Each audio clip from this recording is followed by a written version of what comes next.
So yun, hello, what's up mga boss? So, welcome back sa ating channel, July Ems. At syempre, for episode natin, for today, mag-share na naman tayo ng isang tutorial video sa inyo mga bossing. Syempre, ang video na gagawin natin ay para sa mga beginners only. So hindi kasama yung mga professional at yung mga magagaling sa Facebook. So ito mga bossing, mag-share na naman tayo ng pagtatabas ng tubo. Ito, so nung nakaraang video natin mga boss, last video natin gumawa tayo ng notching tutorial video kung paano ginagawa yung 90 degree notch or yung pagtatabas ng mga nung joint, nung pipe, kung paano natin siya idudugsong sa kapwa niya tubo. Na alam naman natin yung tubo mga boss, mahirap yung dugsungan niya kasi bilog to. So kaya naman sa video na to, share ko naman sa inyo kung paano naman yung 45 degree notching. Kasi nga nung last video natin, ginawa natin yung 90 degree. So ngayon naman, 45 degree. So yan, so tara, panoodin nyo mga boss kung paano natin gagawin yung notching in 45 degree.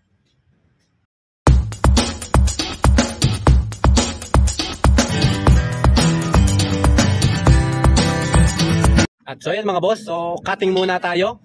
So bali syempre sa cutting natin, huwag natin kakalimutan yung ating mga safety goggles, protection natin sa ating mata, at yung ating mga safety gloves para sa ating protection ng ating mga kamay. Yan, so meron tayong retaso ng pipe dito, gamitin natin. So bali syempre yung position ng ating angle grinder, so kailangan nasa tamang position tayo ng pagtatabas. So kailangan na andito sa may left side yung ating blade, huwag dito sa right side, nang sa ganon hindi tayo mapitikan or lumapit sa disgrasya.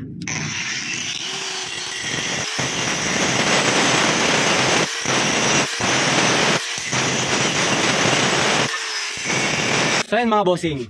So bali sa pag na-notch natin ditong ating pipe, sa pag tinatawag na pag-uukit. So kinakailangan gumamit tayo ng pattern. Ito yung magiging silbing guide natin para sa pagtatabas ng tubo.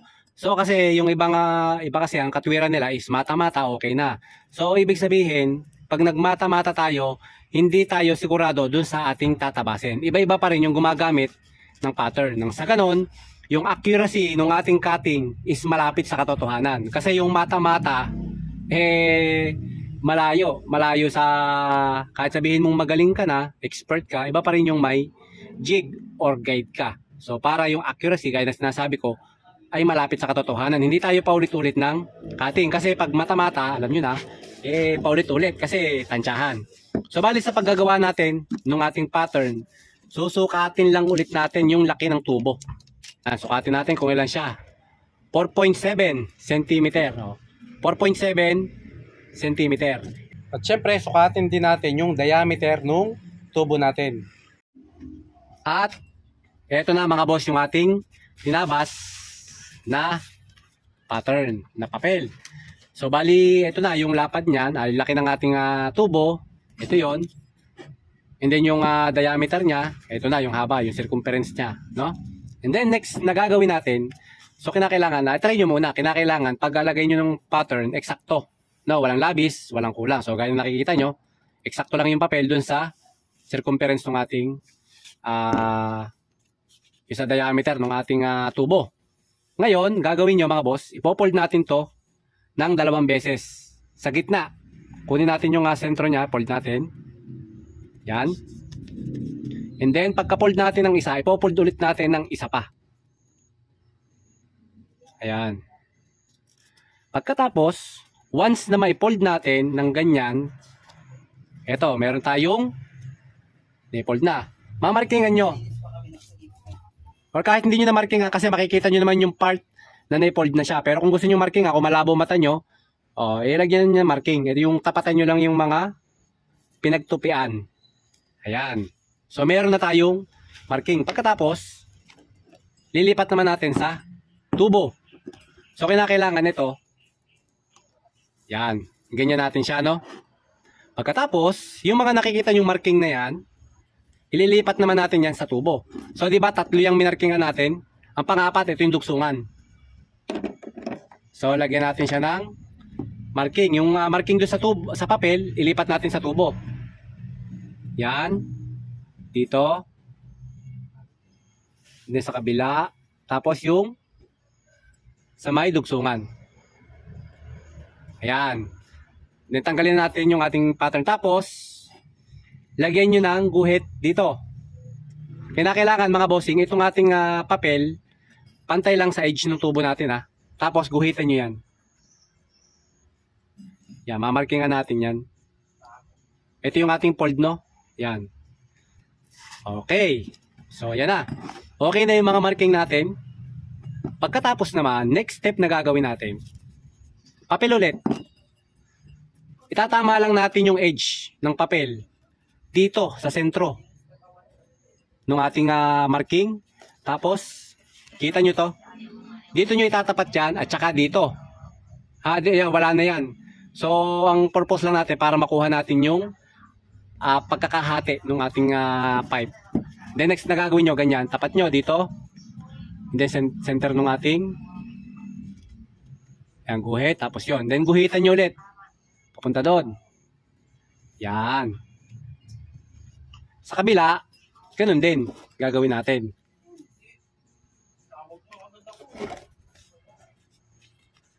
Okay. Ayan. Pagkatapos, once naman nailipat na natin yung ating guhit, ito na siya, ikakat natin yung portion na to. Yan. Ikakat natin yung may X na yan. So tara mga bossing.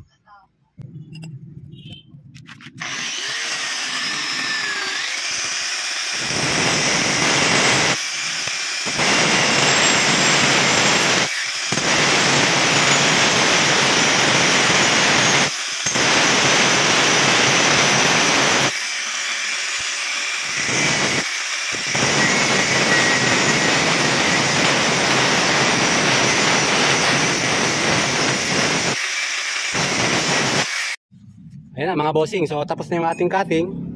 So ayan, pag nilagay natin yan dito, so makikita nyo, di ba? Ayan. So halos nakasakto na siya. Pero hindi pa dyan nagtatapos mga boss yan. Kasi ito, medyo aasahin pa natin ng konti yan. Ito, medyo bibilogin pa natin ng konti yan. Kasi nga, bilog to mga boss. Asahin natin yan. Tsaka itong edge na yan, yung tip na yan, medyo matulis. Asahin natin yan. Para mas lumapat siya. And then try natin mamaya kung tatama siya sa 45 degree. So yan na mga boss, ito na yung ating tubo. So ayan mga boss, so nasa 45 degree na yan. Pero syempre, hindi makukumpleto yung ating tutorial video kung hindi natin to i-welding.